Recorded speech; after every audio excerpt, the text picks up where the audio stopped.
சாதி மதம் என்ற பெயரை சொல்லி கடந்த 50 ஆண்டுகளுக்கும் மேலாக தமிழினத்தை பிரித்து அடக்கி ஆண்டு கொண்டிருக்கின்ற திராவிட கட்சி அரசியலுக்கு மத்தியில் மொழியால் இனத்தால் நாம் தமிழர்கள் வந்தாரை வாழ வைப்பது தமிழர்களின் மாண்பு. ஆனால் எங்கள் திருநாட்டை ஆளுவது தமிழராகிய எங்கள் அடிப்படை அரசியல் உரிமை. It's our fundamental political rights என்று முழங்குகிறது நாம் தமிழரின் அரசியல்.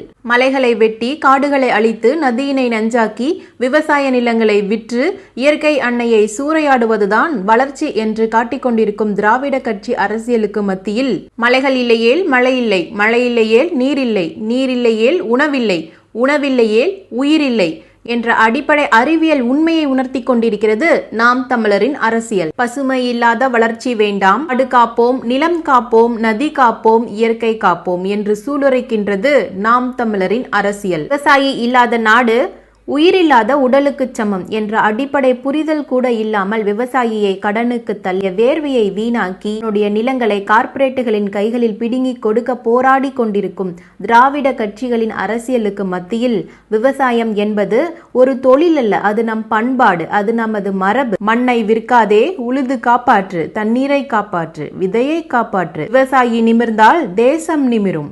மண் காப்போம், தண்ணீர் காப்போம், விவசாயம் காப்போம், அது நம் உயிர் கடமை என்று உறக்கச் சொல்லுகின்றது நாம் தமிழரின் அரசியல். சாதி மத வேறுபாடுகளை கலைத்து சமத்துவ தமிழ் சமூகத்தை உருவாக்குவதே நாம் தமிழரின் நோக்கம்.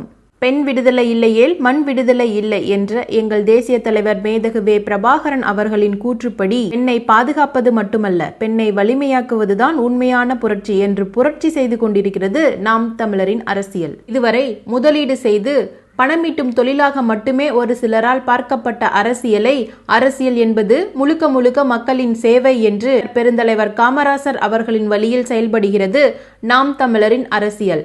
நாம் தமிழர் மொழியின் காவலர்கள், நாம் தமிழர் இயற்கையின் காவலர்கள், நாம் தமிழர் இனத்தின் காவலர்கள். இணைந்திருப்போம் உறவுகளே, தொடர்ந்து பயணிப்போம் தமிழ் தேசிய பாதையில். வெல்லட்டும் விவசாயி, நாம் தமிழர்.